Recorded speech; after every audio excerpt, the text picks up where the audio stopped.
Nanay, habang tumatanda ka ba, mas madalas ka nang matulala.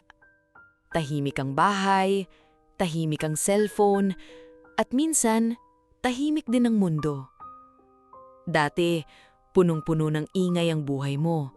May batang umiiyak, may kailangang ihatid, may lulutuin, may aasikasuhin. Pero ngayon, parang unti-unting lumuluwag ang bahay. Lumalaki na ang mga anak, nagiging busy na sila sa sarili nilang buhay, at kahit mahal ka nila, may mga araw na parang pakiramdam mo, mag-isa ka na lang. At minsan, nakakatakot iyon.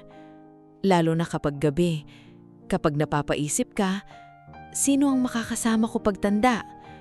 Paano kung magkasakit ako? Paano kung wala nang may kailangan sa akin? Nanay, kung nararamdaman mo yan, hindi ka mahina.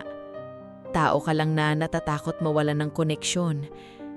Pero gusto kong sabihin ito sa'yo, ang pagiging mag-isa ay hindi palaging ibig sabihin na wala kang halaga.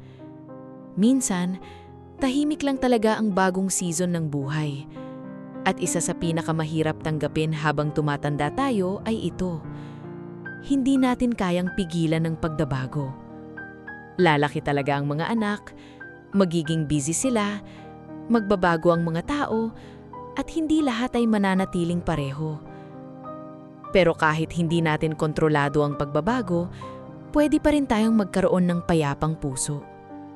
Dahil ang kapayapaan, hindi nanggagaling sa dami ng taong nasa paligid mo. Minsan nanggagaling ito sa pagtanggap na, kahit nagbago ang buhay ko, may halaga pa rin ako. At nanay, hindi natatapos ang purpose mo dahil lang tahimik na ang bahay. Hindi ka nawalan ng halaga dahil lang hindi ka nagaanong kailangan araw-araw. May sarili ka pa ring buhay. May sarili ka pa ring pangarap. May sarili ka pa ring pagkatao. At baka ito na ang panahon para kilalanin mo ulit ang sarili mo.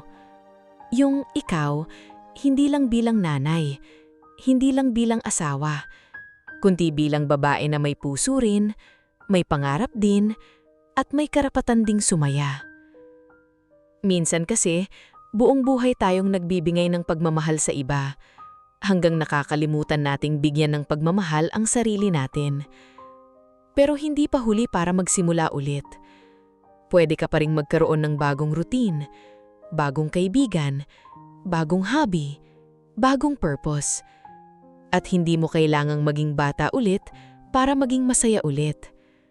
May mga uri ng saya na mas malalim habang tumatanda. Yung mas tahimik, mas payapa, mas totoo. At nanay, hindi mo kailangang matakot masyado sa pagtanda. Dahil hindi lahat ng tumatanda ay nalulungkot. May mga babaeng tumatanda ng may kapayapaan dahil natutunan nilang yakapin ang buhay habang nagbabago ito. Unti-unti. At baka, kaya mo rin. Kaya kung pakiramdam mo minsan mag-isa ka, huwag mong isipin na tapos na ang magandang bahagi ng buhay mo. Baka nagsisimula pa lang ang bagong chapter. Mas tahimik man, pero mas malalim. At kung kailangan mong marinig ito ngayon, hindi ka nakakalimutan. Hindi ka walang halaga, at hindi ka nag-iisa.